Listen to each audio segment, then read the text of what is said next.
G'day mates, I'm Bogart the Explorer from Davao City. and this is my interview with J.A. Tula. Right. Well, mahilig na kasi ako sa accents ng bata pa. So parang Australian accent, isa lang yan sa mga kaya ko talaga. Kaya ko Irish, American, regular, Southern American, mga ganon. So one time, and sa front act show kasi, si LC, yung reklamo, kilala ko. So kinuha parang, wala akong trabaho, naghanap ako ng racket. So yan, yung trabaho ko sa kanila SBA, tiga tapon ng basura, tiga si kaso sa mga host. So one time, sa radio show nila, meron kasi isang radio show sa UR, 105.9. Tumawag lang ako, trip lang. So akala nila, Australiano ako, na nakikinig ng live streaming sa Australia. Tapos nung part na pahuli na, sabi ko, yeah, is it okay if I greet my friends day in the Philippines? Tapos sabi nila, yes mate, go ahead, sabi nila. Bigla ako nag-Bisaya. May gabi day dira sa taga-Davao, sa tao silang tawa. So sabi nila, oh, bumaba yung phone man, masapin ka namin. And then yun, sabi nila may project tayo. Well, hindi kasi siya Bogart, siya Bugart. Bugart, pero Bogart is spelling. Oo. Kasi wala lang, na on the way to shoot our opening, ganun ako. Wala pa kaming name. So, isip namin, anong pinaka, no offense sa mga taong Bogart talaga yung pangalan. But at that time kasi we thought that Bugart was a really funny Bisaya sounding name. So, yun. I'm from Davao City talaga and I've always been proud to be from Davao. So nilagay ko talaga from Davao City. From Samar. Nice. Waray. Oh, nice.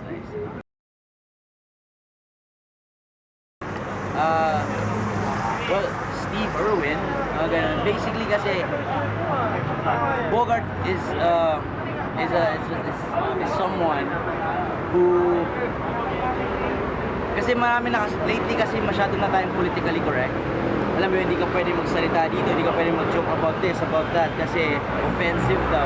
Bogart in a way is ginagawa niya para pwede natin ulit pagtawanan ng sarili natin. Kasi ang mga Pinoy kasi masyado nang sensitive eh.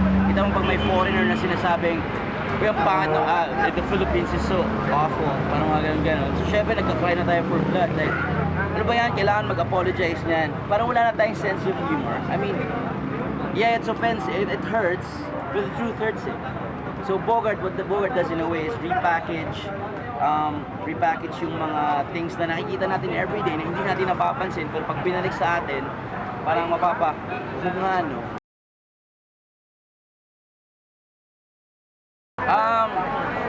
Well, as you know, giniling naman kasi is comedy method. So, it's always about entertainment and having fun.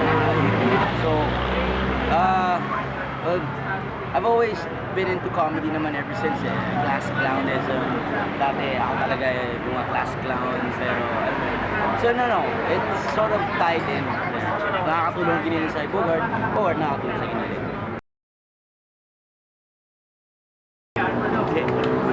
Oh, napapansin ko lang na Bogart. So, pero hindi, wala lang. Trip lang naman kasi talaga siya nag-umpisa at hanggang ngayon pa lang naman trip pa rin siya for me. So kung may mga natutuwa, astig. Kung nakakunan nyo ng, kung natutuwa talaga kayo sa ginagawa, that's great.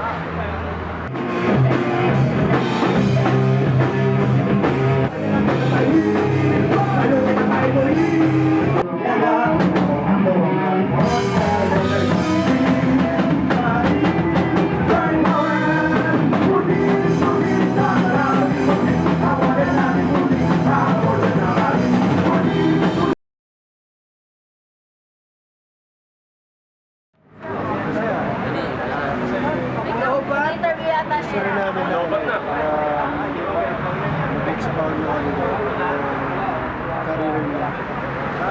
Ganda yung kasi nakatulong yun sa amin. More than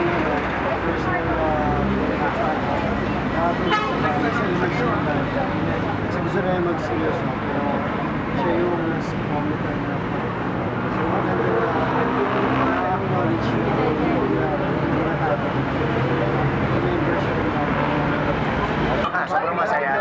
sobrang masaya kasi original siya eh. Alam mo yan, parang ang dami-dami mga YouTube sensation na walang talent, mga Facebook fan pages na walang ginawa kundi mag-post ng mga picture nila ng mga ganun. Si Marco, talent talaga. May writing na involved. Pero, pucha, ang lakas niya kumain. Taba-taba yan lahat ng tiyan niya. Pero, oo, at least hindi siya pa-cute. Yung mga iba dyan, mga fansign, walang ginawa kundi mag-lip-sync ang ibang kanta. Mga mag-post ng mga ganun, mga labas suso, ganun. Si Marco,